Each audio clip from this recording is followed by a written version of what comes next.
સમાચાર વડોદરાથી મળી રહ્યા છે। વડોદરામાં ખાણ ખનિજ વિભાગની કામગીરી પર સવાલ ઉઠવા પામ્યા છે। વડોદરાથી આ સમાચાર, જેમાં ખાણ ખનિજની કામગીરી પર સવાલ ઉઠ્યા છે।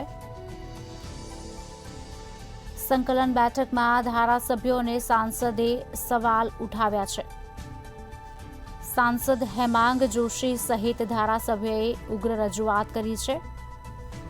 રેતી ખનન સહિત અન્ય સ્થાનિક મુદ્દાઓની રજૂઆત કરવામાં આવી છે। ત્યારે ધારાસભ્ય બિન ગુજરાતીઓના જમીન દબાણને લઈને રજૂઆત કરી છે।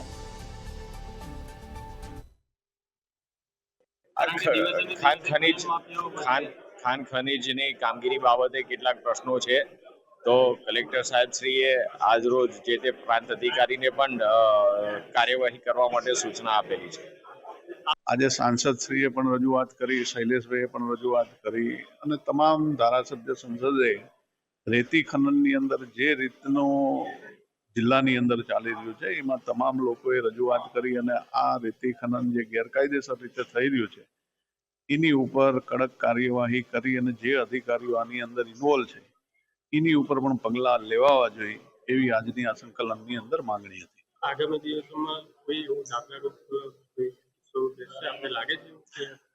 આજે કડક રીતે કહેવામાં આવ્યું છે સંકલનની અંદર કે દાખલો બેસે એ રીતનું કલેક્ટરશ્રીને પણ સૂચના આપવામાં આવી છે કે વારંવાર રજૂઆતો કરવા છતાં પણ આ વસ્તુ બંધ નથી થતી, એટલે એક કડક કાર્યવાહી કરીને એક દાખલો બેહાડો કે જેથી કરીને જે કંઈ ગેરકાયદેસર રેતી ખનન થાય છે એ બંધ થવું જોઈએ। એટલે તો રેતી ખનન જે અમારે ત્યાં કર્ણેક ને પટ્ટા પર છે ને કરનાળી બાજુના પટ્ટા પર છે એ બાબતની ચર્ચાઓ થઈ છે। એમાં કાયદેસરના લીઝ ધારકો સિવાય જે ચોરીઓ થાય છે એ બાબતની ચર્ચાઓ થઈ છે। અણખોલના લોકોને જે પાણીની તકલીફો છે, સ્ટ્રીટ લાઇટની, ગટરની અને રસ્તા પર જે બીજીબીના થાંભલાઓ છે એ હટાવવા નહીં આવતા, રસ્તા નથી બનતા એ બાબતની ચર્ચાઓ કરી છે અને એમાં હકારાત્મક જવાબ મળ્યા છે। બિલબાયલી કલાલી વિસ્તાર જે ડેવલપ જે ઝડપે થઈ રહ્યો છે ત્યાં 66 કેવી સબસ્ટેશન બનાવવા માટેની ઘણા વખતની માંગણી છે, પણ MGVCL ને જેટકો તરફથી એમાં જમીનના પૈસા હજુ સુધી ભરવામાં નથી આવતા, એટલે જમીન ફાળવવામાં નથી આવતી એ બાબતની પણ ચર્ચા થઈ છે।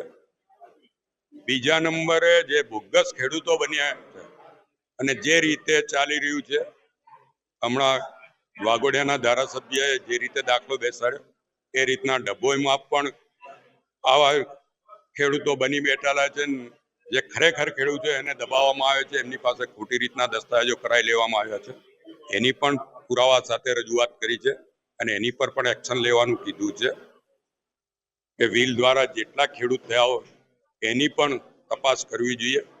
ખાસ કરીને બિન ગુજરાતીઓ વધારે આવા ખેડૂતો થયા છે તો એ બાબતની પણ એ કરવામાં આવી છે।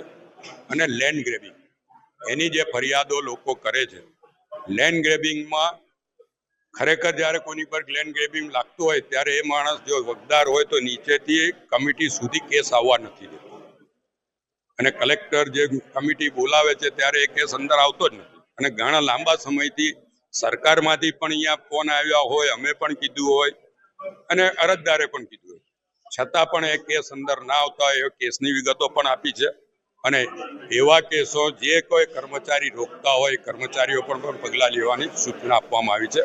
તમામ બાબતોમાં કલેક્ટર તરફથી હકારાત્મક પ્રતિસાદ મળ્યા છે અને આ બધા જ કેસોમાં પગલાં લેવાશે એવી એમને ખાતરી હતી। જિલ્લાની જે ખનિજ વિભાગની ટીમ છે તેની કામગીરીથી આપ સંતુષ્ટ આપ માનો છો કે બરાબર કામ? સંતોષ હોત તો અમે રજૂઆત ના કરી હોત।